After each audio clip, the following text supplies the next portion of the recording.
Lucas 1. Tendo, pois, muitos empreendido pôr em ordem a narração dos fatos que entre nós se cumpriram, segundo nos transmitiram os mesmos que os presenciaram desde o princípio, e foram ministros da palavra. Pareceu-me também a mim conveniente descrevê-los a ti, ó excelente Teófilo, por sua ordem, havendo-me já informado minuciosamente de tudo desde o princípio, para que conheças a certeza das coisas de que já estás informado. Existiu, no tempo de Herodes, rei da Judéia, certo sacerdote chamado Zacarias, da ordem de Abias, e cuja mulher era das filhas de Arão, e o seu nome era Isabel. E eram ambos justos perante Deus, andando sem repreensão em todos os mandamentos e preceitos do Senhor. E não tinham filhos, porque Isabel era estéril, e ambos eram avançados em idade. 8 E aconteceu que, exercendo ele o sacerdócio diante de Deus, na ordem da sua turma, 9 Segundo o costume sacerdotal, coube-lhe em sorte entrar no templo do Senhor para oferecer o incenso. E toda a multidão do povo estava fora, orando, à hora do incenso. E um anjo do Senhor lhe apareceu, posto em pé, à direita do altar do incenso. E Zacarias, vendo, turbou-se, e caiu temor sobre ele. 13 Mas o anjo lhe disse: Zacarias, não temas, porque a tua oração foi ouvida, e Isabel, tua mulher, te dará à luz um filho, e chamarás o seu nome João. E terás prazer e alegria, e muitos se alegrarão no seu nascimento. Porque será grande diante do Senhor, e não beberá vinho, nem bebida forte, e será cheio do Espírito Santo, já desde o ventre de sua mãe. E converterá muitos dos filhos de Israel ao Senhor seu Deus. E irá diante dele no espírito e poder de Elias, para converter os corações dos pais aos filhos, e os rebeldes à prudência dos justos, com o fim de preparar ao Senhor um povo bem disposto. Disse então Zacarias ao anjo: Como saberei isto? Pois eu já sou velho, e minha mulher avançada em idade. E, respondendo o anjo, disse-lhe: Eu sou Gabriel, que assisto diante de Deus, e fui enviado a falar-te e dar-te estas alegres novas. E eis que ficarás mudo, e não poderás falar até ao dia em que estas coisas aconteçam, porquanto não creste nas minhas palavras, que a seu tempo se hão de cumprir. E o povo estava esperando a Zacarias, e maravilhava-se de que tanto se demorasse no templo. E, saindo ele, não lhes podia falar, entenderam que tinha tido uma visão no templo. E falava por acenos, e ficou mudo. E sucedeu que, terminados os dias de seu ministério, voltou para sua casa. E, depois daqueles dias, Isabel, sua mulher, concebeu, e por 5 meses se ocultou, dizendo: 25 Assim me fez o Senhor, nos dias em que atentou em mim, para destruir o meu opróbrio entre os homens. E, no 6º mês, foi o anjo Gabriel enviado por Deus a uma cidade da Galileia, chamada Nazaré, a uma virgem desposada com um homem, cujo nome era José, da casa de Davi, e o nome da virgem era Maria. E, vindo o anjo até ela, disse: Salve, agraciada, o Senhor é contigo, bendita és tu entre as mulheres. E, vendo ela, turbou-se muito com sua palavra, e considerava que saudação seria esta. Disse-lhe, então, o anjo: Maria, não temas, porque achaste graça diante de Deus. E eis que em teu ventre conceberás e darás à luz um filho, e chamarás o seu nome Jesus. Este será grande, e será chamado Filho do Altíssimo, e o Senhor Deus lhe dará o trono de Davi, seu pai.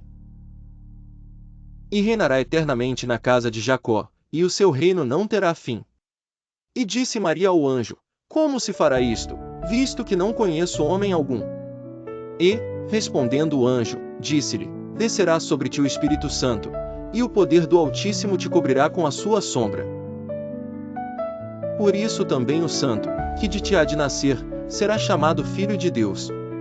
E eis que também Isabel, tua prima, concebeu um filho em sua velhice, e é este o 6º mês para aquela que era chamada estéril, porque para Deus nada é impossível. Disse então Maria: Eis aqui a serva do Senhor, cumpra-se em mim segundo a tua palavra. E o anjo ausentou-se dela. E, naqueles dias, levantando-se Maria, foi apressada às montanhas, a uma cidade de Judá. E entrou em casa de Zacarias, e saudou a Isabel. E aconteceu que, ao ouvir Isabel a saudação de Maria, a criancinha saltou no seu ventre, e Isabel foi cheia do Espírito Santo. E exclamou com grande voz, e disse: Bendita és tu entre as mulheres, e bendito o fruto do teu ventre. E de onde me provém isto a mim, que venha visitar-me a mãe do meu Senhor?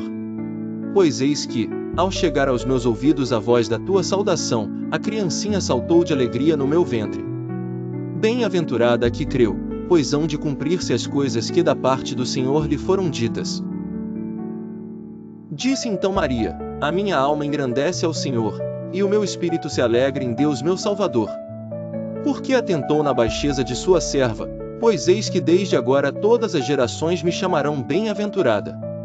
Porque me fez grandes coisas o poderoso, e santo é seu nome. E a sua misericórdia é de geração em geração sobre os que o temem. Com o seu braço agiu valorosamente, dissipou os soberbos no pensamento de seus corações. Depois dos tronos os poderosos, e elevou os humildes. Encheu de bens os famintos, e despediu vazios os ricos. Auxiliou a Israel seu servo, recordando-se da sua misericórdia. Como falou a nossos pais, para com Abraão e a sua posteridade, para sempre. E Maria ficou com ela quase 3 meses, e depois voltou para sua casa. E completou-se para Isabel o tempo de dar à luz, e teve um filho. E os seus vizinhos e parentes ouviram que tinha o Senhor usado para com ela de grande misericórdia, e alegraram-se com ela. E aconteceu que, ao 8º dia, vieram circuncidar o menino, e lhe chamavam Zacarias, o nome de seu pai. E, respondendo sua mãe, disse: Não, porém será chamado João. E disseram-lhe: Ninguém há na tua parentela que se chame por este nome. E perguntaram por acenos ao pai como queria que lhe chamassem. E, pedindo ele uma tabuinha de escrever, escreveu, dizendo: O seu nome é João. E todos se maravilharam. E logo a boca se lhe abriu, e a língua se lhe soltou, e falava, louvando a Deus. E veio temor sobre todos os seus vizinhos, e em todas as montanhas da Judéia foram divulgadas todas estas coisas. E todos os que as ouviam as conservavam em seus corações, dizendo: Quem será, pois, este menino? E a mão do Senhor estava com ele. E Zacarias, seu pai, foi cheio do Espírito Santo, e profetizou, dizendo: Bendito o Senhor Deus de Israel, porque visitou e remiu o seu povo. E nos levantou uma salvação poderosa na casa de Davi seu servo. Como falou pela boca dos seus santos profetas, desde o princípio do mundo. Para nos livrar dos nossos inimigos e da mão de todos os que nos odeiam. Para manifestar misericórdia a nossos pais, e lembrar-se da sua santa aliança. E do juramento que jurou a Abraão nosso pai. De conceder-nos que, libertados da mão de nossos inimigos, o serviríamos sem temor. Em santidade e justiça perante ele, todos os dias da nossa vida. E tu, ó menino, serás chamado profeta do Altíssimo, porque has de ir ante a face do Senhor, a preparar os seus caminhos. Para dar ao seu povo conhecimento da salvação, na remissão dos seus pecados. Pelas entranhas da misericórdia do nosso Deus, com que o Oriente do Alto nos visitou. Para iluminar aos que estão assentados em trevas e na sombra da morte, a fim de dirigir os nossos pés pelo caminho da paz. E o menino crescia, e se robustecia em espírito. E esteve nos desertos até ao dia em que havia de mostrar-se a Israel.